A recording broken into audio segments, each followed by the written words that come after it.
जय भीम नमो बुद्धाय. बघूया बातमीपत्रातल्या आजच्या घडामोडी. गेले 15 ते 20 वर्षांपासून नगर परिषदेमध्ये कंत्राटी सफाई कामगार अतिशय प्रामाणिकपणे शहराची स्वच्छता करतोय. ते स्वतःचा जीव धोक्यात टाकून नगरवासियांचे आरोग्य जपण्याचे अनमोल काम करत आहेत. विशेष म्हणजे कोरोना महामारीच्या वेळी हा कामगार जर कार्यरत नसता तर नागरिकांना जगणे अशक्य झाले असते. तेव्हा हा कामगार स्वच्छता दूत होता. देशभर ताट चमचे घेऊन घंटानाद करून याच कामगारांना कोरोना योद्धा म्हणून संबोधले जात होते. आज याच कामगारांना कायद्याने बंधनकारक असलेले किमान वेतन, भविष्य निर्वाह निधी, ESIC या आरोग्य योजनेचा लाभ दिला जात नाही. या कामगारांचे शोषण करणाऱ्या ठेकेदार कंपनीने कराराचे उल्लंघन केले असेल तर मुख्याधिकारी यांनी संबंधित कंपनीवर कारवाई करणे अपेक्षित आहे.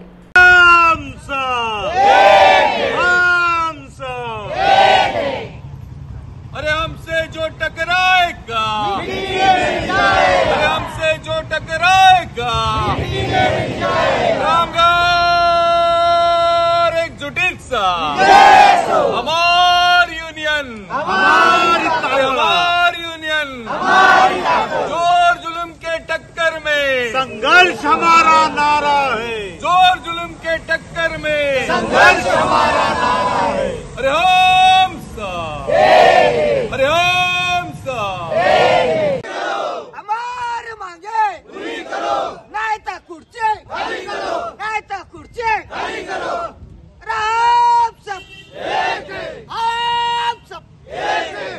आपण कंत्राटी कर्मचारी सफाई कामगार माईक खाली झालं. आपण सफाई कामगार म्हणून काम करतो आणि सफाई कामगार म्हणून काम करत असताना आपण इतरांचं आरोग्य अबाधित राहावं आणि म्हणून स्वतःचं आरोग्य धोक्यात टाकणारे आपण सगळे कर्मचारी. ज्या शहरामध्ये नगर परिषदेची जबाबदारी आहे स्वच्छता हे महत्वाचं काम आणि ते काम खऱ्या अर्थाने करणारा कर्मचारी हा किमान वेतनापासून वंचित आहे. भविष्य निर्वाह निधी त्यांचा पुरेपूर भरला जात नाही. त्यांच्या आरोग्याची काळजी घेणारा ESICचं जी योजना आहे त्याचा निधी भरला जात नाही आणि हे सगळं न भरणाऱ्या ठेकेदारावर कारवाई नाही केली तर या मुख्याधिकाऱ्यांवर आणि लेखापालांवर शिस्तभंगाची कारवाई केली जाईल म्हणून वर्षभरामध्ये 3 शासन परिपत्रक निघाले. तरी सुद्धा नगरपालिकेकडून ठेकेदाराला पूर्ण पैसे दिलेले असताना सुद्धा त्या ठेकेदाराकडून हे दिलं जात नाही. स्वतःवरती कारवाई होईल तरी सुद्धा त्या ठेकेदारावर कारवाई करत नाहीत. नक्की या ठेकेदारांचं आणि मुख्याधिकाऱ्यांचं नक्की संबंध तरी काय हा प्रश्न या ठिकाणी निर्माण झाला. उरण नगर परिषदेमध्ये 8 महिन्यापूर्वी 2 महिन्यामध्ये टेंडर प्रक्रिया पूर्ण होईल असं सांगितलं गेलं आणि आज वर्क ऑर्डर सगळी प्रक्रिया पूर्ण झाली तरी वर्क ऑर्डर अजून 2.5 महिने झाले तरी दिले जात नाही. कर्जत मध्ये टेंडर प्रक्रिया पूर्ण झाली 6 महिने झाले बीड ओपन केलं जात नाही. खोपोलीमध्ये 4 महिने झाले टेंडर नव्याने दिले आणि टेंडर नव्याने दिलेलं असताना त्यांना जी हजेरी 30 दिवस भरली जाते त्यांना पगार 15 दिवसाचा 16 दिवसाचा दिला जातोय आणि असं सगळं धुतल्या तांदळासारखं सगळं सत्य असताना मुख्याधिकारी आणि लेखापाल यांचा काहीतरी स्वार्थ असल्याशिवाय त्या मागच्या ठेकेदाराला आणि असलेल्या ठेकेदाराला पाठीशी घालत नाहीत असा आरोप आमचा आहे. आणि या ठिकाणी मुख्याधिकाऱ्यांनी केलेल्या अन्यायाच्या विरोधात हा कंत्राटी कर्मचारी न्याय मागण्यासाठी पोटाचं कळगं कुटुंबाचं या मिळणाऱ्या वेतनातून 50% वेतन मिळत असल्यामुळे भरू शकत नाही असं म्हणण्यापेक्षा लढून मरू हा निर्धार करून या ठिकाणी आलेले आहेत. आमचे नेते अनिल दादा या ठिकाणी आहेत आणि त्यांनी या लढ्याचं पूर्णपणे नेतृत्व या ठिकाणी स्वीकारलेलं आहे. हा लढा यशस्वी होईपर्यंत आमरण उपोषण मागे घेतलं जाणार नाही. 2 मागण्या आहेत. एक तर चुकीचं काम करणाऱ्या मुख्याधिकाऱ्यांवर आणि लेखापालांवर कारवाई झाली पाहिजे जे आदेश संचालकांचे आहेत त्या आदेशाच्या अंतर्गत आणि दुसरं ते जर कारवाई करायची नसेल तर तात्काळ आजच्या आज यांना न्याय कसा मिळेल याची तजवीज या ठिकाणी जिल्हाधिकारी आणि जिल्हा प्रशासनाने या ठिकाणी केली पाहिजे. ह्या मागणीसाठी आमरण उपोषण आहे. मुद्दा नाही, हा सर्व कंत्राटी कामगारांचा मुद्दा आहे ज्याच्यासाठी आपण झगडतो. आणि आज कित्येक जागा खाली आहेत.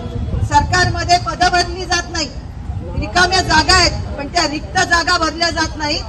बेरोजगारी प्रचंड आहे पण कंत्राटामध्ये जे आहेत त्यांना सुद्धा कायम केलं जात नाही. हा प्रचंड मोठा अन्याय सर्व कंत्राटी कामगारांवर आहे आणि आम्ही कायमच कंत्राटी कामगारांच्या न्यायाच्या मुद्द्यावर, लढ्याच्या मुद्द्यावर बरोबर राहिलेले आहोत. आज पण राहू, उद्या पण राहू. तुम्ही निदान ज्या पातळीवर आहात तेवढी पण पायरी न गाठलेले खूप बांधव अजून आपल्या खाली आहेत, ज्यांच्यासाठी आम्ही झगडतो. जे वीट भट्ट्यांवर काम करतात, कोळसा भट्ट्यांवर काम करतात, त्यांना तर किमान वेतन मिळतच नाही. त्यांचं किमान वेतन हा सरकारच्या दृष्टीने विचार करण्याचा पण मुद्दा नाही. त्यामुळे त्यांचे तर हाल आहेत.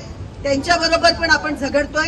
पण आपण सगळे दिले जातात तरी मिळत म्हणजे हा भ्रष्टाचार पण आहे की कंत्राटदाराला मिळून सुद्धा तुम्हाला जेवढं वेतन मिळालं पाहिजे तेवढं मिळत नाही. आपली संस्कृती लढ्याची आणि मूठ उंचावण्याची संस्कृती. तर आपण झगडत राहू, लढत राहू आणि या मुद्द्यामध्ये सगळ्या युनियन मिळून जो काही लढा एकत्रितपणे लढतायत त्या सगळ्या पायऱ्यांवर आम्ही तुमच्या बरोबर आहोत. फक्त जिद्द सोडायची नाही. लढ्याचा मार्ग असा आहे का एक पायरी चढली, एकदा चढलो का आता बस झालं, मग संतोष भाऊ सांभाळतील, मग पुढारी आहेत त्यांनी बघावं, असं करून जमत नाही. लढ्याचा मार्ग हा परत करावा लागेल. जोपर्यंत न्याय मिळत नाही तोपर्यंत करावं लागेल. कधी रस्त्यावर झगडावं लागेल, कधी कोर्टात झगडावं लागेल.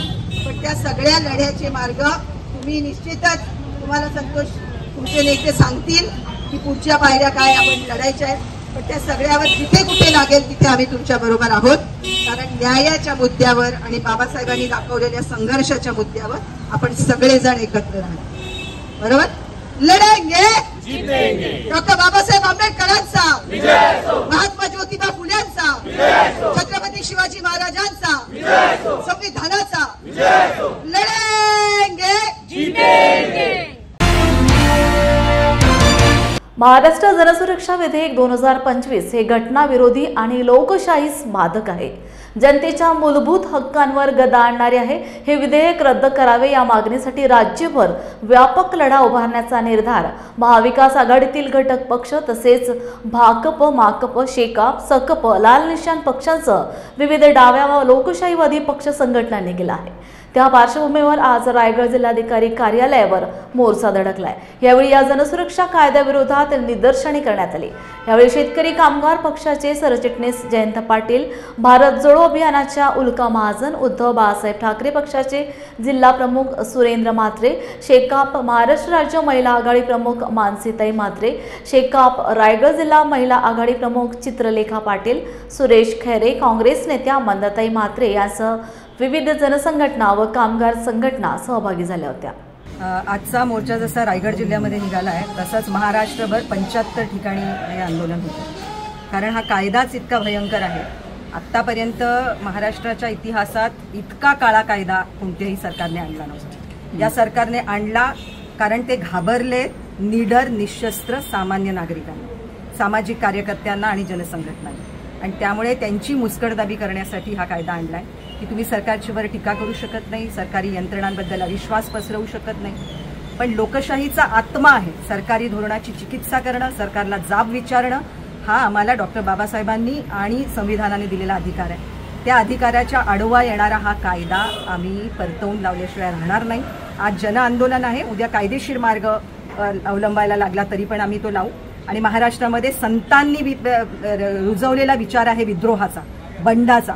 त्यामुळे प्रस्थापित व्यवस्थेला सवाल करणं आणि बंड करणं, विद्रोह करणं हा संतांचा वारसा, छत्रपती शिवाजी महाराजांचा वारसा, डॉक्टर बाबासाहेब आंबेडकरांचा वारसा आम्ही इथे जपल्याशिवाय राहणार नाही. आणि त्या दिशेतच आमचं पाऊल चालू राहील. आम्हाला अर्बन नक्षल ठरवलं तरीही लढायला आम्ही तयार. संविधानाने आम्हाला जे अधिकार दिलेले आहेत, आमच्याबद्दल आम्ही जे काही राग असेल, जो राज्यकर्ते असतात त्याच्या विरोधात बोलण्याचं किंवा ते कायदे जर जनतेच्या अहिताचे असतील तर त्याच्यावर प्रामुख्यानं विरोध करण्याचा अधिकार बाबासाहेब आंबेडकरांनी आम्हाला संविधानामध्ये दिलेला आहे. तो कायदाच बदलण्याचं काम या ठिकाणी केंद्र आणि राज्य सरकार करत आहे. राज्य सरकारने याच्या आधी गेल्या 24च्या जे सरकारची मुदत संपल्यानंतर जे शेवटच्या अधिवेशनामध्ये जे विधेयक आणलं होतं त्याला आम्ही विरोध करणारे सदस्य त्या ठिकाणी होतो. की सचिन नायर असेल, भाई जगताप असतील, शशिकांत शिंदे असतील, हे आक्रमक कामगार नेते याने आम्ही कडाडून विरोध करून ते विधेयक आम्ही सरकारकडे मागे पाठवलं होतं. परंतु आज या ठिकाणी जी अपेक्षेपेक्षा जास्त त्यांच्या त्या ठिकाणी मेजॉरिटी आल्यामुळे आज सांप्रतचं सरकार हे आपल्या त्यांच्या व्यक्तिगत जे धोरण आहे, त्यांचा जो विचार आहे, त्याची 100% अंमलबजावणी करण्याचं काम सध्या सुरू आहे.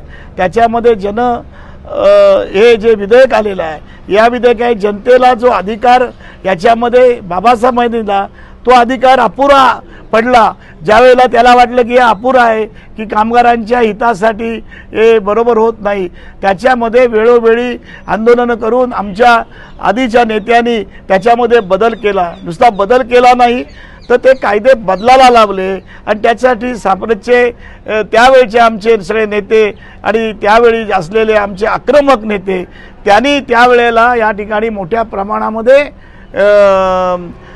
विरोध केला होता आणि ते बदलायला लावले होते. तेव्हा थम्पिंग काँग्रेसची मेजॉरिटी होती. काँग्रेसचं सर्व राज्यामध्ये आणि सर्व देशात त्यांची सत्ता होती. पण जनतेच्या ताकदीवर आणि जनतेच्या विरोधावर त्यावेळच्या राज्यकर्त्यांना ते बदलावे लागेल, त्याच्या सुधारणा करावी लागली. ते सगळं आज पुन्हा त्याची पुनरावृत्ती होते. नुसतं तेवढंच नाही, अर्बन नक्षलवादासारखा भयानक कायदा जो आणीबाणीमध्ये पण आणला होता, त्याच्यापेक्षाही भयानक कायदा, त्याच्यावर नाद मागण्याचा अधिकार 3 वर्षांनी तयार करण्यात या विधेयकामध्ये आहे. कारण या विधेयकामध्ये हाऊसमध्ये मी जवळजवळ 1-1.5 तास बोललो होतो आणि 2-3 वेळा आम्ही त्या विधेयकाला कडाडून विरोध केला होता. मला वाटतं हे विधेयक आज या ठिकाणी ही कर्मभूमी आहे बाबासाहेबांची, नाना पाटलांची, नाना टिपणीसांची, ही या रायगडमध्ये मगाशी उल्काताईने सांगितलं, या ठिकाणी जे संविधान आहे, हे संविधानामध्ये ज्या ठिकाणी जो अंतर्भूत केलेला आहे लढ्याचा भाग, ते बाबासाहेबांची कर्मभूमी आहे. आणि त्यामुळे या ठिकाणी संविधानाला कोण धक्का लावेल, जनतेच्या हितासाठी वेगवेगळे कायदे करून त्याला गोंडस नाव देऊन जर करायला लागेल, त्याला आमचा विरोध होईल. आम्ही आजचा आंदोलन हे प्राकृतिक स्वरूपात केलेलं आहे असं मला वाटतं. याच्यापेक्षा तीव्र आंदोलन आम्हाला करावं लागेल. ज्या वेळेला विधानसभा सुरू होईल, लोकसभा सुरू होईल, त्यावेळेला आम्ही निश्चितपणे वेगळं आक्रमक आणि रायगड स्टाईलमध्ये आम्ही आंदोलन करू, एवढंच सांगतो. पंढरपूरमधील पंचशील तरुण मंडळ व आम्रपाली महिला मंडळाच्या वतीने वकील व पत्रकार संघाचा सत्कार आणि महिलांसाठी खेळ पैठणीचा कार्यक्रम व शीतलकुमार माने यांचा भीमगीतांचा कार्यक्रम आयोजित केला होता. अशा विविध कार्यक्रमाच्या माध्यमातून महामानवास अभिवादन करण्यात आले.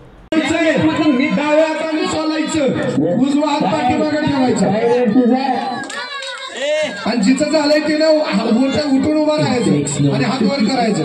क्या बात आहे यार, कसला टॅंगणे केळी खायचा लोकांचा. अरे देवा,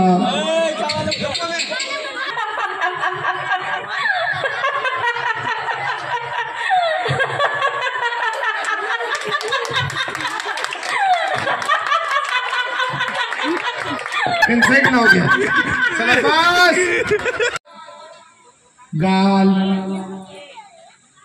कमर, गुडघे, पाय, हावऱ्या कुठल्या, पाय, परत कमर, गुडघे, पाय,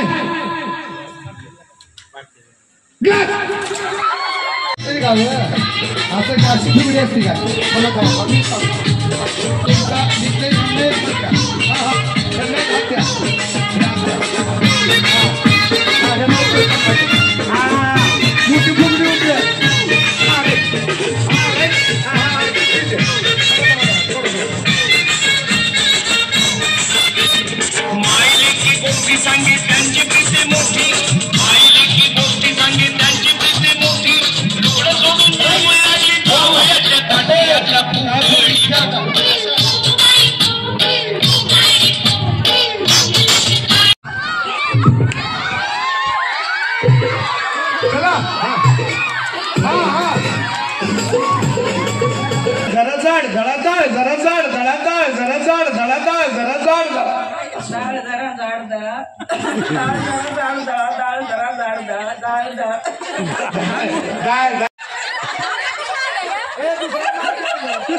सारा गावचा कारभारी आमचा येडू उभा झाला सारगावचा कारभारी आमचा उभा झाला झाला सरपंच बोलायला लागेल जगात झाला सरपंच बोलायला लागेल जगात बाबासाहेबांवर तुझ्यान माझ्या घरात बाबासाहेबांवर तुझ्यान माझ्या घरात बाबासाहेब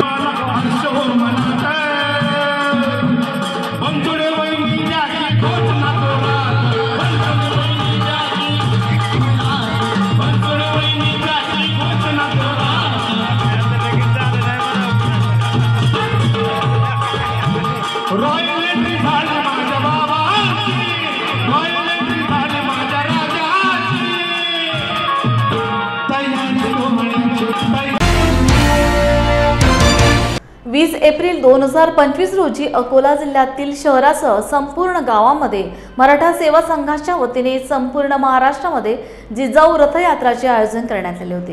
ही रथयात्रा अकोला जिल्ह्यातील रिधोरा गावामध्ये दाखल झाली व शहरासह गावातील संभाजी ब्रिगेड मराठा सेवा संघ, जिजाऊ ब्रिगेड पदाधिकारी आणि कार्यकर्ते व रिधोरा वासियांनी जिजाऊ रथयात्रेचे मोठ्या हर्षोल्लासामध्ये गावच्या बस स्टॉपवर रथ थांबवून त्या ठिकाणी जिजाऊ मातेचे पूजन केले व जिजाऊ रथयात्रेच्या माध्यमातून स्वागत केले व रोडवरून येणाऱ्या जाणाऱ्यांना व गावातील नागरिकांना लिंबू सरबतचे वाटप केले। मराठा सेवा संघाचे जिल्हाध्यक्ष प्राचार्य प्रशांत जानवळकर, संभाजी ब्रिगेडचे जिल्हाध्यक्ष डॉक्टर नमन आंबेकर, जिजाऊ ब्रिगेड अकोला जिल्हाध्यक्ष सौ रेणुताई गावंडे, संपूर्ण रिधोरावासी हे प्रामुख्याने उपस्थित होते।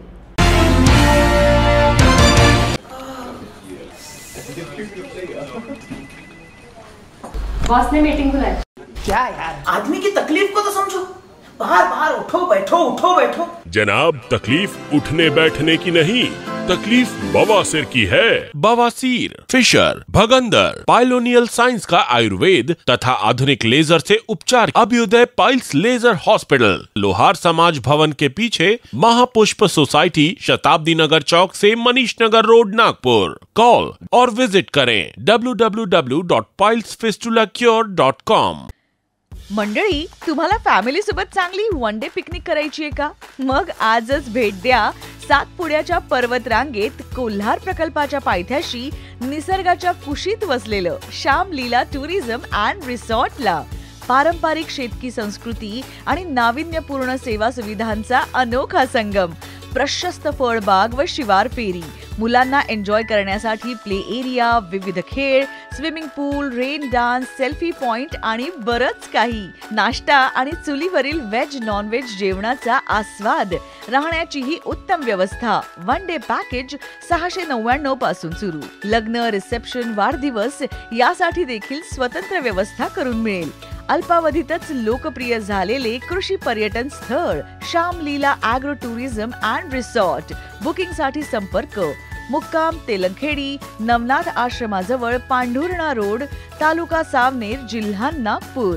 मोबाईल 7276366752 किंवा 9021433560। देशात महापुरुषांचा अवमान करण्याचा प्रयत्न वारंवार होत असतो। अशा मनोवादी विचारसरणीच्या लोकांविरुद्ध कठोरात कठोर कायदा तयार करावा असा इशारा उदयनराजे भोसले यांनी केंद्र सरकार व राज्य सरकारला दिल्याचे राज्य प्रतिष्ठानचे संस्थापक अध्यक्ष मिलिंद गायकवाड यांनी सांगितले। शिल्पकार डॉक्टर बाबासाहेब आंबेडकर, परमपूज्य डॉक्टर बाबासाहेब आंबेडकर यांची 134व्या जयंतीनिमित्त मी राजे प्रतिष्ठान, छत्रपती उदयनराजे मित्र समूह, महार वतनदार संघटना या सर्वांतर्फे त्यांना अभिवादन करतो व सर्वांना शुभेच्छा देतो। आज बाबासाहेब होते म्हणून आपण आहोत, त्यांच्या असण्यामुळे आमचं आजचं अस्तित्व आहे। परंतु काही मनुवादी सातत्यानं छत्रपती शिवाजी महाराज, धर्मवीर धर्मरक्षक संभाजी महाराज, छत्रपती संभाजी महाराज, महात्मा फुले अशा महापुरुषांचा जे अवमान करतात त्याच्यावरती अजूनही कायदा पारित झालेला नाहीये। त्यामुळे खासदार श्रीमंत छत्रपती उदयनराजे यांनी सांगितलेलं आहे आणि केंद्र सरकारला आणि राज्य सरकारला इशारा दिलेला आहे की अशा गद्दारांच्या विरोधात एक राज्य व केंद्र सरकारने कायदा पारित करावा की 10 वर्षाची सक्त मजुरीची सजा यांना व्हावी. म्हणजे कोण हा पशा कोरटकर असू द्यात किंवा तो राहुल्या सोलापूरकर असू द्यात, अशा लोकांची हिंमत होणार नाही. त्यामुळे हा कायदा पारित करावा. या जयंतीच्या औचित्याने आम्ही लॉर्ड बुद्धा चॅनलचं स्वागत करतो, आभार मानतो की त्यांनी हा आवाज प्रत्येक आंबेडकरी चळवळीतील कार्यकर्त्यांच्या डोक्यात मनात तनात घुसून हे आंदोलन उभं करून हा कायदा पारित जर झाला तर महापुरुषांचा कोण अवमान करणार नाही एवढं सिद्ध होईल. आज जयंतीच्या मी सर्वांना हार्दिक शुभेच्छा देतो, मनापासून शुभेच्छा देतो. श्रीमंत छत्रपती उदयनराजे मित्र समूह, राजे प्रतिष्ठान, मानवंदनदार संघटना यांच्या वतीनं पुनश्च शुभेच्छा देतो. जय भीम. नक्कीच आज मिलिंदजी म्हटल्याप्रमाणे जे महापुरुष आहेत, मग ते कुठल्या समाजाचे असतील, कुठल्या धर्माचे असतील, तो विषय गौण आहे. कारण महापुरुष हा प्रत्येक समाजाचा महापुरुष असतो, प्रत्येक घटकाचा महापुरुष असतो. कारण त्या महामानवाने प्रत्येक समाजासाठी काही ना काही करून ठेवलेलं असतं, दिशा दिलेली असते, प्रकाशाकडे नेलेलं असतं.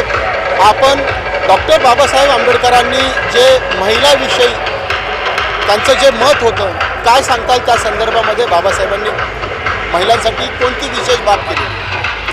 सर्वात प्रथम मी माझा परिचय देते. मी प्रियंका रणपिसे, आमदार शरद रणपिसे यांची पुतणी, आणि सध्या मी महाराष्ट्र प्रदेश काँग्रेस कमिटी अनुसूचित जातीचे उपाध्यक्ष म्हणून कार्यरत आहे. आपल्या सर्व समाजाला सर्वात प्रथम 134व्या जयंतीनिमित्त मी खूप खूप शुभेच्छा देत आहे. आज जो प्रश्न दादांनी मला विचारला आहे प्रामुख्याने फार महत्त्वाचा आहे.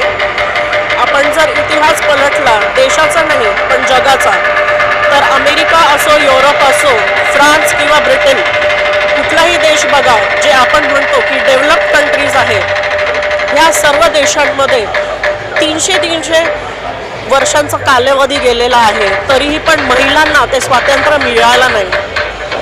ह्या गोष्टीचा अभ्यास करणारा आणि महिलांचं जे काही व्यथा आहे, दुःख आहे, ह्याची जाणीव राखणारा ह्या जगामध्ये पहिला व्यक्ती म्हणजे हा माझा बाबासाहेब होता. त्यांच्या लक्षात आलं की जे फ्रेंच रेव्होल्यूशन झालं किंवा महिलांनी अमेरिकेमध्ये जे क्रांती झाली त्यावेळेस महिलांना स्वातंत्र्य मिळालं नाही, त्याच्यासाठी पुन्हा एकदा त्यांना झटायला लागलं. ते एका घटनेमध्ये, एका पानामध्ये त्यांनी मला ते स्वातंत्र्य दिलेलं आहे. आज जे माझे मूलभूत अधिकार आहे हे माझे एका पुरुषासमान आहेत, त्याच वेळेस त्यांनी आम्हाला ते सर्व अधिकार दिलेले. आणि ही जे एक सखोल अभ्यास आहे हे फक्त बाबासाहेब करू शकले असते, दुसरं कुठल्याही व्यक्ती करू शकला नाही. आणि म्हणून आज मला जी समानता मिळालेली आहे, आज जे मी बोलत आहे, आज जे मी खात आहे किंवा आज जे मी वावरत आहे देशामध्ये, जगामध्ये, हे फक्त आणि फक्त माझ्या बाबासाहेबांची आहे. मी त्या पुन्हाईला मी कधीही डावलू शकत नाही, नकारू शकत नाही. आणि हा विचार आजपर्यंत मला नाही वाटत की देशामध्ये कोणीही विचार केला असेल की महिलांना हे स्वातंत्र्य मिळायला पाहिजे. त्यासाठी मी त्यांचे कोटी कोटी आभार आहे. या जयंतीनिमित्त ज्या महिला आहेत, या महिलांनी, महिला अनुयायी ज्या आहेत, तर यांनी एक खूप अशा महत्त्वाचा आणि चांगल्या पद्धतीच्या ज्या शुभेच्छा आहेत त्या शुभेच्छा दिलेल्या आहेत. आणि जो बाबासाहेबांनी महिलांसाठी जे स्थान निर्माण केलेलं आहे समाजामध्ये, हे स्थान देखील त्यांनी उत्तम प्रकारे त्यांनी सांगितलेलं आहे. काय आज जयंतीच्या 134व्या जयंतीनिमित्त बाबासाहेबांनी महिलांसाठी एक विशेष असा कोणता कायदा केला? मी आज बाबासाहेबांच्या 134व्या जयंतीनिमित्त प्रथमतः मी त्यांना विनम्र अभिवादन करते. त्यांनी पहिला म्हणजे महिलांना जो मतदानाचा अधिकार आहे तो बाबासाहेबांनी मिळवून दिला. नाहीतर आज आम्ही कुठे असतो हे आम्हाला सांगता येत नाही. हे बाहेरच्या देशामध्ये महिलांना खूप वर्ष मतदानासाठी, अधिकारासाठी झुंजावं लागलं, पण आपल्या देशामध्ये बाबासाहेबांमुळे आम्हाला सर्व अधिकार मिळाले. पहिला तर मतदानाचा अधिकार, त्याच्यानंतर अनेक बाबासाहेबांचे महिलांसाठी केलेले म्हणजे गोरगरिबांसाठी सगळ्यांसाठी जो बलिदान दिलं ते बाबासाहेबांच्या शब्दात आपण सांगू शकत नाही, कारण त्यांच्यासाठी बोलण्यासारखं खूप काय आहे, परंतु आज जे आम्ही आहोत ते फक्त बाबासाहेबांमुळेच आहोत. बरोबर आहे, जे काय आहोत बाबासाहेबांमुळे आहोत. खरंच पाहायला गेलं महिलांविषयी जर पाहायला गेलं छत्रपती शिवाजी महाराज असतील, महात्मा ज्योतिबा फुले असतील आणि या छत्रपती शाहू महाराज असतील, या सर्वांचे जे विचार होते, जो महिलांबद्दलचा जो आदर होता, महिलांना समानतेचा न्याय देण्याची जी तळमळ होती, या सर्व महापुरुषांची जी तळमळ होती, ही तळमळ बाबासाहेबांनी संविधानाच्या द्वारे अंमलात आणली आणि ही संविधानामधून घटनात्मक अशी आपल्याला न्याय महिलांसाठी दिलेला आहे. भीमा कोरेगाव दंगलीच्या संदर्भात शरद पवार यांनी माजी मुख्यमंत्री उद्धवजी ठाकरे यांना जे पत्र दिले होते ते पत्र भीमा कोरेगाव आयोगाने मागवून घ्यावे अशी मागणी प्रकाश आंबेडकर यांनी आयोगासमोर केली. आम्ही एक अर्ज दिला होता की महाराष्ट्राचे माजी मुख्यमंत्री शरद पवार यांनी उद्धव ठाकरे मुख्यमंत्री असताना त्यांना एक पत्र दिलं होतं आणि त्या पत्राची असणारी माहिती ही सकाळ मध्ये आली होती, त्याची कटिंगही आम्ही जोडून दिली होती आणि त्याच्यामुळे बोलवायचं की न बोलवायचं हा असणारा विषय होता. आज असं ठरलंय की कमिशन पुढे सगळ्याच बाजू आल्या पाहिजे आणि म्हणून आम्ही असणारा प्रोडक्शन ऑफ डॉक्युमेंट CPCचा अंडर प्रोव्हिजन जे आहे त्याच्या खाली असणारा ॲप्लिकेशन करणार आहोत आणि शरद पवारांना असणारं कमिशनचं एक पत्र जाईल की त्यांच्याकडे ते जर डॉक्युमेंट असेल तर त्यांनी ते प्रोड्यूस करावं. तारीखसुद्धा कमिशनच त्यांना देईल आणि आम्ही असणारा अपेक्षा बाळगतोय की कमिशन समोर हे पत्र आल्यानंतर सगळ्याच बाजू कमिशन पुढे असतील आणि मग कमिशनला स्वतःचं रेकमेंडेशन करणं हे सोपं जाईल असं मी त्या ठिकाणी मानतोय. त्याच्यामुळे आमची जी बाजू होती की शरद पवारांचं पत्र जे आहे ते रेकॉर्डवरती आणलं पाहिजे, त्यांचं म्हणणं सुद्धा त्याच्यावरती ऐकून घेतलं पाहिजे, ते असणारं कोर्टाने आज कमिशननी ग्राह्य धरलं आणि त्या पद्धतीने कारवाई आता होणार. एका शिक्षकाने 10वीच्या इतिहासाची पुस्तके झेरॉक्स काढून घरी हे सांगून एका अल्पवयीन मुलीला लज्जा उत्पन्न होईल असे कृत्य केल्याप्रकरणी आरोपी महेश नारायण नागरे वय वर्ष 58 या शिक्षकाला कोल्हापूर जिल्हा सत्र न्यायाधीश PF सय्यद यांनी पोक्सो कायदा अंतर्गत कलम 8 नुसार 3 वर्षे सक्त मजुरी व 5,000 रुपये दंडाची शिक्षा सुनावली. ही घटना 9 फेब्रुवारी 2019 रोजी दुपारी 12 वाजता घडली होती. आरोपी नागरे यांनी संबंधित अल्पवयीन मुलीला झेरॉक्स घेऊन येण्याच्या बहाण्याने तिच्यावर अतिप्रसंग करण्याचा प्रयत्न केला होता. सरकारी वकील ॲडव्होकेट मंजुषा पाटील यांनी 9 साक्षीदार तपासले. पीडितेची आई, वडील, शेजारी राहणारे आणि वैद्यकीय अधिकारी डॉक्टर विजय गाडवे यांच्या साक्षी महत्त्वपूर्ण ठरल्या. ही घटना घडली ही दिनांक 9/2/2019 रोजी घडली. आरोपी हा शिक्षक असून पेशानं तो फिर्यादी आणि पीडित मुलगी यांच्या घराशेजारी 2 घरं सोडून राहतो आणि घटनेच्या दिवशी आरोपी हा फिर्यादीच्या घरी गेला आणि फिर्यादीनं म्हणाला की तुमच्या मुलीचं 10वीचं इतिहासाचं पुस्तक मला पाहिजे म्हणून. तर वडिलांनी मुलीला विचारलं तुझ्याला आहे का? हो आहे म्हटल्यानंतर त्या मुलीला ते म्हटले की त्याची झेरॉक्स काढ आणि तो ती नाझरे काकांच्याकडे जाऊन देऊन ये म्हणून. त्याप्रमाणे मुलीनं जाऊन त्या पुस्तकाची झेरॉक्स काढली आणि ती द्यायला ती मुलगी ह्या आरोपीच्या घरी गेली. बाहेर नदीनं आत पडली काका म्हणून त्यांनी आत बोलवलं म्हणून ती मुलगी आत गेली. आत गेल्यानंतर त्या गेली तेव्हा ते आरोपी मोबाईलवर त्यांच्या गाण्यातले अश्लील व्हिडिओ पाहत होते. तर तिला बघून त्यांनी तो फोन बंद केला आणि त्यांनी म्हणजे तिला नको तिथे हात लावून तिला लज्जा वाटेल असं पद्धतीचं त्यांनी वर्तन केलं त्यांनी. आणि त्यानंतर तिचा डावा हात धरून तिला ओढत बेडरूममध्ये घेऊन जायला लागलेले होते. मुलीच्या लक्षात आल्यानंतर मुलीला हाताला हिसडा मारून पळून जायचा प्रयत्न करत असताना आरोपीच्या नख तिच्या डाव्या हाताच्या मनगटाला लागून तिला तिथं खरचटलेलं होतं. मुलगी कशी कशी सुट्ट करून स्वतःची पळत घरी आली. पळत घरी आल्यानंतर तिनं आईला हा प्रकार सांगितला.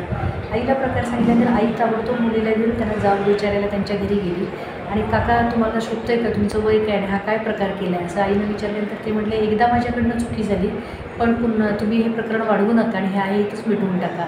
मग तिनं वडिलांना पण बोलवून घेतलं मुलीच्या आईनं आणि मग त्या सगळ्यांनी मिळून वाद घालत असताना बोलत त्यांना जाब विचारत असताना कॉलनीतली आजूबाजूची लोकं पण जमा झालेली होती तिथं.